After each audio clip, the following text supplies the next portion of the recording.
لقد كان في قصصهم عبرة لأولي الألباب. Assalamu alaikum wa rahmatullahi wa barakatuh. Bismillahir rahmanir rahim. Alhamdulillah wa salatu wa salamu ala rasulillah. Ma ba'd. Marhaban bikum jami'an. Bienvenue à tous dans ce nouvel épisode des histoires du Ramadan. Et l'histoire que l'on va partager aujourd'hui, Inch'Allah ta'ala, c'est l'histoire de la conversion étonnante d'un homme qui était initialement en captivité chez les musulmans et qui pourtant a rejoint l'islam de la manière la plus merveilleuse qui soit. Cet homme, c'est Thumamah ibn Athal al-Hanafi radiyallahu ta'ala anhu. Mais pour comprendre l'histoire de cet homme, il faut d'abord replacer le contexte. Donc on est en l'an 6 de l'Hégire, juste après la grande bataille des coalisés, la bataille de l'Ahzab, ou nommée également la bataille de l'Khandaq, la bataille du fossé, qui a été un moment extrêmement dangereux pour les musulmans qui ont subi le siège d'une armée de 10 000 hommes, ou même de plus de 10 000 hommes, entre plusieurs tribus, notamment les Quraysh, qui se sont alliés et coalisés avec plusieurs tribus. Lorsque les musulmans sont sortis victorieux de cette bataille, le prophète sallallahu alayhi wa sallam a décidé d'envoyer un message aux différentes tribus arabes qui avaient montré de l'hostilité aux musulmans pour montrer que l'islam s'était installé solidement à Médine et que maintenant les musulmans n'avaient plus rien à craindre. Et donc le prophète sallallahu alayhi wa sallam envoie différentes expéditions dans la péninsule arabique et parmi les expéditions qu'il envoie, il y en a une qui est dirigée par le compagnon Muhammad ibn Maslama radiyallahu ta'ala anhu, avec une trentaine de soldats qui se dirigent vers les hautes terres de la péninsule arabique, ce qu'on appelle la région du Najd. Donc Muhammad ibn Maslama est entouré d'une trentaine de cavaliers, ils vont dans la tribu des Banu Bakr ibn Kilab pour envoyer ce message que le prophète sallallahu alayhi wa sallam voulait envoyer, et ensuite sur le chemin du retour, ils croisent un homme qu'il pense être un soldat, donc il le capture et il l'amène en captivité auprès du prophète sallallahu alayhi wa sallam. Sauf que cet homme, ce n'était pas n'importe qui. Cet homme-là, c'était le chef d'une tribu importante dans la région de l'Yamama qui s'appelle la tribu des Banu Hanifa, qui était nommée Thumamah ibn Athal. Donc c'était un chef de tribu et les compagnons ne l'ont pas reconnu. Mais pourtant, il gérait toute une région, notamment qui était très importante dans la péninsule arabique parce que c'était eux qui exportaient une grande partie de la nourriture qui nourrissait la péninsule. Ils exportaient notamment le blé qui nourrissait donc les différentes tribus arabes dans les régions de la péninsule arabique. Il capture cet homme-là et il l'amène au prophète sallallahu alayhi wa sallam. Et le prophète sallallahu alayhi wa sallam le reconnaît. Il leur dit « Est-ce que vous savez qui vous avez capturé ?» Ils disent « Non, on ne sait pas. » Il dit « C'est Thumamah ibn Athal, le chef de la tribu des Banu Hanifa. » Lorsque les compagnons l'ont capturé, avant de le présenter au prophète sallallahu alayhi wa sallam, ils l'ont rentré dans la mosquée et ils l'ont attaché à un poteau de la mosquée, à une des colonnes de la mosquée, pour qu'il soit maintenu en captivité dans la mosquée. Et le prophète sallallahu alayhi wa sallam, dans sa miséricorde et dans sa mansuétude, il part le voir et il part discuter avec lui. Dans le Sahih de l'imam al-Bukhari, Abu Hurayra radiyallahu ta'ala anhu nous raconte cette histoire et nous dit que le prophète sallallahu alayhi wa sallam, il vient voir Thumamah et il lui dit « Ma indaka ya Thumamah » Il lui dit « Qu'est-ce que tu as, ô Thumamah » C'est-à-dire, qu'est-ce que tu penses qu'on va faire de toi ? C'est quoi ton opinion vis-à-vis de nous ? Et Thumamah, il dit « Indi khayr ya Muhammad » Il dit « Je ne pense que du bien de vous, ô Muhammad » C'est-à-dire, je sais que vous êtes des gens nobles, que vous n'êtes pas des gens injustes, je sais que vous n'êtes pas des tortionnaires ou des gens assoiffés de sang, je sais que vous allez bien me traiter. Il lui répond avec cette très belle réponse. Il lui dit « In taqtulni taqtul dha dam, wa in tun'im ala shakir, wa in kunta turidu al-mal, fasal minhu ma shi'ta » Il dit, si tu me tues, tu tues quelqu'un qui va dam. Cette expression-là, elle peut signifier deux choses, comme l'ont expliqué les commentateurs. Soit il voulait dire, tu tues quelqu'un qui a un sang noble, va dam, c'est-à-dire quelqu'un qui a du sang, littéralement, donc qui a un sang noble. Donc tu vas tuer quelqu'un de haut rang et tu vas accomplir ta vengeance et tu vas envoyer un message à tes ennemis qui te menacent, etc. Tu vas accomplir ce que tu dois accomplir. Étant donné que le captif que tu as, ce n'est pas n'importe qui. C'est quelqu'un d'une grande valeur, c'est ce qu'il voulait dire. Je suis le chef de ma tribu, donc forcément, tu es en position forte ici. Si tu me tues, bien tu vas envoyer un message. Ou alors ce qu'il voulait dire en disant « Taqtul dhadam », c'est-à-dire tu tues quelqu'un qui a du sang sur les mains. Donc ce sera de bonne guerre. Tu tues quelqu'un qui a déjà tué. Et donc ce sera de bonne guerre, tu tueras quelqu'un qui est déjà coupable et qui a du sang sur les mains. Mais par contre, si tu me fais grâce, si tu me gracies, eh bien tu gracieras quelqu'un qui te sera reconnaissant. Et si tu veux l'argent, si c'est l'argent qui t'intéresse, eh bien demande ce que tu veux, on te le donnera. Demande la richesse que tu veux, on te le donnera. Le prophète sallallahu alayhi wa sallam, sur cette réponse, il s'en va. En réalité, le prophète sallallahu alayhi wa sallam ne cherchait ni à l'abattre injustement et ni à lui soutirer de l'argent. Le prophète sallallahu alayhi wa sallam, il lui présentait l'islam. Il lui demandait indirectement s'il était prêt à se convertir. Donc il revient le lendemain, alayhi salatu wassalam, et il lui pose la même question. Et Thumamah ibn Athal lui répond la même chose. Et il revient encore le surlendemain, il lui pose la même question. Et le prophète et Thumamah ibn Athal lui répond la même chose, jusqu'à ce que le prophète sallallahu alayhi wa sallam dise à ses compagnons, Atliqu Thumamah. Il dit, laissez s'en aller Thumamah. Et là, Thumamah, qu'est-ce qu'il fait? Il sort de la mosquée. Il va dans un bosquet de palmiers, dans une palmeraie proche de la mosquée. Il fait son ghusl, il fait son lavage, il re-rentre dans la mosquée et il atteste que nulle divinité n'est digne d'être adorée en dehors d'Allah et que Muhammad est le messager d'Allah, il se convertit à l'islam. Les commentateurs, ils disent, c'est comme si Thumamah voulait montrer qu'il ne se convertissait pas par crainte, par peur, qu'il n'avait pas rejoint l'islam sous l'épée, mais qu'il avait rejoint l'islam de bon gré. Et il a été touché par la manière avec laquelle il a été accueilli, par la manière avec laquelle il a été traité, lui qui venait d'une tribu ennemie.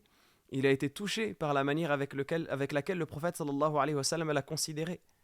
Et donc il dit ensuite, au moment où il se convertit, il dit « Ya Muhammad, ô Muhammad, Wallahi ma kana ala al-ardi wajhun abghada ilayya min wajhik. » Il dit par Allah, il n'y avait pas sur terre un visage qui m'était plus détesté que ton visage. Faqad asbaha wajhuka ahabba al-wujuha ilayya. Et maintenant ton visage, c'est le visage que j'aime le plus. Wallahi ma kana dinun abghada ilayya min dinik. Par Allah, il n'y a pas une religion que j'ai détestée plus que ta religion. Fa asbaha dinuka ahabba dinin ilayya. Et voilà maintenant que ta religion, c'est la religion que j'aime le plus. Wallahi ma kana baladun abghada ilayya min baladik.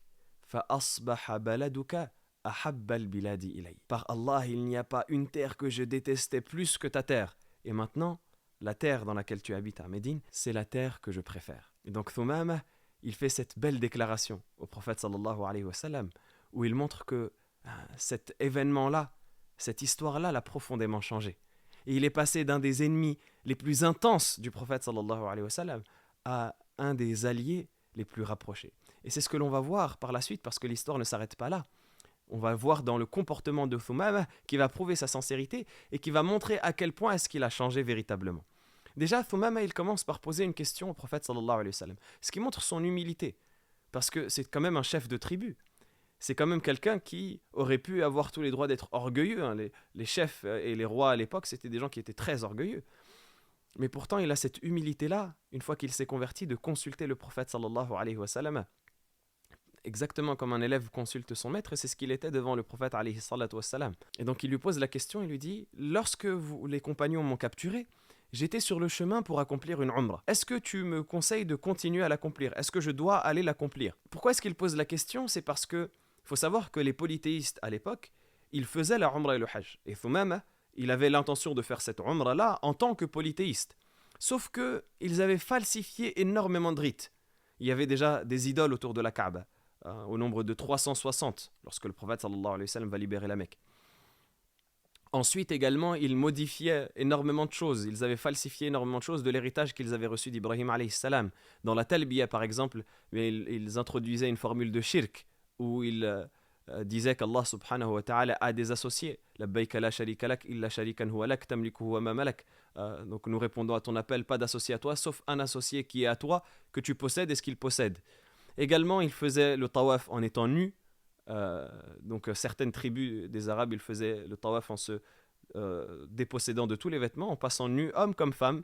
Et la raison de cela, c'est parce qu'ils disaient que c'était des vêtements dans lesquels ils ont désobéi à Allah, etc. Un certain nombre de choses qu'ils avaient inventées. Les gens de la Mecque également, ils ne sortaient pas pendant le Hajj vers la terre sacrée, ou en dehors de la terre sacrée, vers Arafat, parce qu'ils disaient « nous sommes les gens de la terre sacrée, donc on ne sort pas », etc. Un certain nombre de choses qu'ils ont falsifiées. Donc Thumamah, il pose la question. Il dit maintenant, j'ai rejoint la religion de vérité, est-ce que je dois quand même aller faire cette umrah-là dans le contexte que tu connais ou pas? Et le prophète sallallahu alayhi wa sallam, il lui dit oui. Il lui dit d'aller faire la umrah, mais évidemment selon les rites de l'islam. Et Thumamah ibn Athal, il va se rendre à la Mecque. Et lorsqu'il arrive à la Mecque, les Quraysh voient qu'il ne fait pas les choses comme eux. Ils voient qu'il n'accomplit pas les mêmes rites qu'eux. Et donc ils lui disent « Asabaut » est-ce que tu as quitté la religion de tes ancêtres? Lorsqu'il voulait parler de quelqu'un qui a quitté la religion du polythéisme vers l'islam, il se moquait, hein, c'était une sorte de sobriquet en disant que c'est devenu un sabéen. Il a rejoint la religion des sabéens. Donc ils lui disent, est-ce que tu as quitté la religion de tes ancêtres? Tu es devenu sabéen, tu es devenu musulman? Il dit la, walakin aslamtu ma'a Muhammadin sallallahu alayhi wa sallam. Il dit non, plutôt je me suis converti à l'islam avec Muhammad sallallahu alayhi wa sallam. Et on rappelle ici qu'on est en l'an 6 de l'Hégire, donc on est dans un contexte encore difficile pour les musulmans. Ils sont une année après l'une des attaques les plus violentes qu'ils ont dû subir, qui est la bataille de Khandaq. Et donc ils sont dans un contexte extrêmement tendu avec les polythéistes de la Mecque. Et Thumama, radiyallahu ta'ala anhu, en toute fidélité et loyauté, il veut aider les musulmans. On rappelle qu'il est le chef de la tribu des Banu Hanifa, qui gère une grande partie de la production de nourriture qui approvisionne la péninsule arabique. Et donc il a un moyen de pression, il a un levier de pression économique ici. Qu'est-ce qu'il leur dit? Il leur dit la wallahi, il leur dit non par Allah, la ya'tikum min al-yamamati habbatu hintatin hatta ya'dhana fiha Rasulullah sallallahu alayhi wa sallam. Ne vous viendra pas de la terre d'Al-Yamama, ne serait-ce qu'un grain de blé, jusqu'à ce que le prophète sallallahu alayhi wa sallam l'autorise. Et il va faire un blocus économique au point où il va affamer Quraysh à tel point qu'ils vont être obligés d'écrire au prophète sallallahu alayhi wa sallam. Ils vont écrire une lettre en disant, en parlant au prophète sallallahu alayhi wa sallam, en disant nous te connaissons comme quelqu'un qui appelle à maintenir les liens de parenté. C'est-à-dire nous sommes des gens de ta famille. Et Thumama a coupé notre approvisionnement en nous causant un grand tort. Alors si tu le veux, écris-lui. Et le prophète sallallahu alayhi wa sallam, par miséricorde et par gentillesse, a demandé à Thumama de réouvrir l'acheminement de ces marchandises vers la Mecque, et Thumama leur a accordé à nouveau cet approvisionnement. Pour montrer d'un côté la sagesse du prophète sallallahu alayhi wa sallam, de l'autre côté la loyauté et la fidélité de Thumama, qui a mis en place ce moyen de pression là où il le pouvait sur les polythéistes face vis-à-vis du prophète sallallahu alayhi wa sallam. Et d'ailleurs, le rôle de Thumama ibn Athal radiyallahu ta'ala anhu ne va pas s'arrêter du vivant du prophète sallallahu alayhi wa sallam. Même après la mort du prophète sallallahu alayhi wa sallam, lorsqu'il va y avoir les premières dissensions, et notamment une dissension dans la région dans laquelle il était chef, qui est la région de Al-Yamama, et dans la tribu dans laquelle il était chef, qui est les Banu Hanifa, de là où va venir un homme qui va prétendre la prophétie, qui s'appelle Musaylima al-Kadhab, Musaylima le menteur, qui va prétendre être prophète, et dont on évoquera l'histoire peut-être dans un prochain épisode. Le prophète sallallahu alayhi wa sallam, de son vivant, connaissait Musaylima, mais Musaylima a continué à essayer de prétendre à la prophétie, à inventer le fait qu'il était prophète. Il se disait prophète d'Al-Yamama, même après la mort du prophète sallallahu alayhi wa sallam, et il va commencer à prendre de l'ampleur, les gens de sa tribu vont commencer à le suivre. Et Thumama radiyallahu ta'ala anhu va jouer un rôle clé ici, dans le fait qu'il va convaincre une grande partie de sa tribu de ne pas rejoindre Musaylima, qui lui pourtant était influent dans sa tribu. Il avait rassemblé un certain nombre de personnes autour de lui, mais Thumama, de par son influence également, va jouer avec donc son influence et son poids pour essayer de convaincre une grande partie de son peuple de ne pas rejoindre Musaylima, en leur disant « Ya bani Hanifa, iyyakum wa hadha al-amr al-mudlim, alladhi la nura fihi » Ô Banu Hanifa, prenez garde à cette chose ténébreuse dans laquelle il n'y a pas de lumière. Wallahi, la shaqa'un katabahu Allahu azza wa jalla ala man akhadha bihi minkum. Dit par Allah, c'est une calamité qu'Allah azza wa jalla a inscrite pour ceux qui vont la suivre parmi vous. Wa bala'un ala man lam ya'khudh bihi. Et c'est une épreuve pour ceux qui ne l'ont pas pris. Ensuite, il va essayer de les convaincre en disant « Oh, Banu Hanifa, ya Bani Hanifa, innahu la yajtami'u nabiyyani fi waqtin wahid. » Ce n'est pas possible qu'il y ait deux prophètes qui se rassemblent dans cette génération. « Wa inna Muhammadan, Rasulullahi sallallahu alayhi wa sallam, la nabiyya ba'dah. » Et Muhammad, c'est le messager d'Allah après lequel il n'y a pas de prophète. Et donc il va essayer de les convaincre, et comme on a dit, une grande partie de sa tribu ne va pas suivre Musaylima par sa cause. Et donc cette histoire, elle nous apporte un certain nombre de morales. L'imam Ibn Hajar, rahimahullah ta'ala, dans le commentaire de ce hadith, dans Fath al-Bari, l'ouvrage dans lequel il a commenté Sahih al-Bukhari, va revenir sur un certain nombre d'entre elles. Parmi les sagesses de cette histoire, Ibn Hajar dit, il y a l'autorisation d'attacher un captif dans la mosquée. Et même plus encore, pour parler plus largement, il y a la place centrale que la mosquée a dans la vie de l'islam, dans la vie des musulmans. On voit que le prophète sallallahu alayhi wa sallam et les compagnons considéraient la mosquée comme étant le point central de la ville. C'était là que tout s'y passait. Et c'est pour cela que le prophète sallallahu alayhi wa sallam, c'est la première chose qu'il a construite en arrivant à Médine, avant même de construire sa propre maison. Le prophète alayhi salatu wassalam a construit d'abord la mosquée, et ensuite il a construit ses maisons autour, et les maisons des compagnons se sont construites autour, et c'est devenu le centre de la ville. Et donc c'était le centre à la fois scientifique, à la fois donc dans l'apprentissage, dans l'étude auprès du prophète sallallahu alayhi wa sallam, et dans l'exhortation, religieux évidemment, parce que les compagnons s'y rassemblaient avec le prophète sallallahu alayhi wa sallam pour adorer Allah, mais c'était également le centre donc social, là où les compagnons se rencontraient, là où il y avait même des pauvres qui habitaient dans la mosquée, les gens de Sofa. Et c'était le centre politique également. C'était là que le prophète sallallahu alayhi wa sallam prenait les décisions. C'était là que le prophète sallallahu alayhi wa sallam accueillait les wufud, les délégations des différentes tribus arabes qui venaient le visiter. Et c'était là qu'on enfermait les prisonniers de guerre. Donc parmi les prisonniers qui ont été enfermés, il y a Thumama. Donc c'était un des endroits dans lesquels on enfermait parfois les prisonniers. Donc ça montre que la mosquée elle a ce point central dans la vie des musulmans. Également parmi les sagesses que Ibn Hajar rahimahullah il évoque, il dit il y a le fait d'être bienfaisant envers les captifs. Certes, l'islam inclut un code de guerre, mais c'est un code qui est noble. C'est un code qui, justement, amène à traiter avec bienfaisance les gens, même dans le contexte où l'animosité est à son paroxysme, qui est le contexte de la guerre. C'est-à-dire ici, on a un ennemi. On a une personne qui, techniquement, pourrait, si elle était libre, tuer le plus grand nombre de personnes qu'elle aurait à sa disposition. Et pourtant, l'islam invite à bien le traiter. Et le prophète sallallahu alayhi wa sallam l'a bien traité. Et les compagnons l'ont bien traité. Le prophète sallallahu alayhi wa sallam a discuté avec lui. Et il a essayé de lui présenter l'islam de la manière la plus douce qui soit. Et quand il a vu que Thumama restait sur ses positions, il l'a libéré. Et donc Allah subhanahu wa ta'ala nous invite à bien traiter ces gens-là dans n'importe quel contexte, les contextes les plus difficiles qu'ils soient, dans l'espoir que leur cœur soit ouvert à l'islam et dans l'espoir qu'ils rejoignent la religion d'Allah subhanahu wa ta'ala. Et on voit que cette personne-là qui a été touchée de la manière dont les musulmans l'ont traité, eh bien, elle a fini par rejoindre l'islam. Parmi les leçons également de cette histoire, il y a la miséricorde du prophète sallallahu alayhi wa sallam et sa sagesse. Le prophète alayhi salatu wa sallam, c'était une miséricorde pour les univers. Allah azza wa jalla dit wa ma arsalnaka illa rahmatan lil alamin. Nous ne t'avons envoyé que comme miséricorde pour les univers. Le prophète alayhi salatu wa sallam, c'était l'incarnation de la miséricorde. Et on voit la miséricorde du prophète sallallahu alayhi wa sallam dans la manière d'agir avec Thumama. Et on voit les enseignements également qu'il donne aux compagnons, ridwanullahi ta'ala alayhim, et la manière avec laquelle les compagnons gèrent ce captif, et à la manière avec laquelle ils le traitent. Et donc le prophète sallallahu alayhi wa sallam, qui était dans cette miséricorde-là, non seulement il prenait en considération le rang et le statut des gens, comme dit Aïcha radiyallahu ta'ala anha, que le prophète sallallahu alayhi wa sallam, umirna an nunazzila an-nasa manazilahum. Le prophète alayhi salatu wassalam a ordonné de donner à chacun la place et le rang qu'il mérite. Mais également la manière avec laquelle le prophète sallallahu alayhi wa sallam l'aborde avec douceur, la manière avec laquelle le prophète sallallahu alayhi wa sallam le relâche, comme on a dit. Donc tout cela, ça montre la miséricorde et la douceur du prophète alayhi salatu wassalam. Également, parmi les leçons qu'on a dans cette histoire, il y a la sagesse dans la da'wah, dans l'appel à Allah subhanahu wa ta'ala. On voit ici que le prophète sallallahu alayhi wa sallam n'a pas insisté plus que de mesure, et même dans la manière avec laquelle il lui a présenté la chose, il a présenté la chose de manière très subtile. Il ne lui a même pas parlé en réalité de cela. Il lui a dit Ma indaka ya Thumama, qu'est-ce que tu penses de ce qu'on va faire de toi, ô Thumama? Et Thumama, qui est resté sur sa position, le prophète sallallahu alayhi wa sallam l'a libéré, et là il s'est converti à l'islam.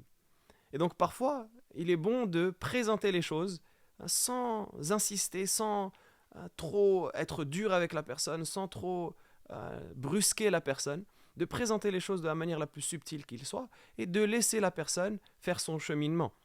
Alors bien sûr, si on voit d'une personne qu'elle est enclin et qu'elle est disposée à écouter davantage, voire même qu'elle a un cœur à prendre et elle est disposée à se convertir à l'islam, eh bien, pourquoi pas justement développer avec elle et discuter encore davantage, dans la mesure qui ne va pas trop la charger. Mais sinon, lorsqu'on appelle quelqu'un à Allah subhanahu wa ta'ala, bien, il ne faut pas trop insister de sorte à rendre l'appel trop lourd et que la personne, elle se sente forcée de faire quelque chose qui ne lui convient pas et qui ne la convainc pas dans un premier temps. Donc au contraire, plus on abordera les choses avec douceur et on montrera les choses sans forcer, et plus les gens verront la vérité de l'islam, qui en réalité n'a pas besoin qu'on force. Allah subhanahu wa ta'ala, lorsqu'il met sa lumière dans le cœur d'une personne, on n'a pas besoin de forcer. C'est Allah azza wa jal qui ouvre les cœurs. Et la personne, elle peut changer du tout au tout, juste avec une parole. Parce que l'islam est beaucoup trop fort pour qu'on ait besoin de le forcer. On n'a pas besoin de forcer l'islam. L'islam, c'est déjà la vérité. Et ça se voit que c'est la vérité. Ça se sent que c'est la vérité. Et donc, on n'a pas besoin de forcer outre mesure. dans la présentation du message. Et justement, une des leçons également, et ce sera la dernière qu'on va aborder dans cette séance, qu'on retrouve dans cette histoire, c'est la beauté et la profondeur du changement que suscite l'islam dans le cœur des gens lorsqu'ils se convertissent. On voit que Thumama, radiyallahu ta'ala anhu, il a changé du tout au tout. C'était quelqu'un qui détestait le prophète sallallahu alayhi wa sallam et qui détestait tout ce qui était en lien avec le prophète sallallahu alayhi wa sallam. Il détestait sa terre, il détestait sa religion. Et dès qu'il s'est converti, c'est devenu la chose qu'il aime le plus. Et c'est ce que l'on voit, c'est ce que l'on observe.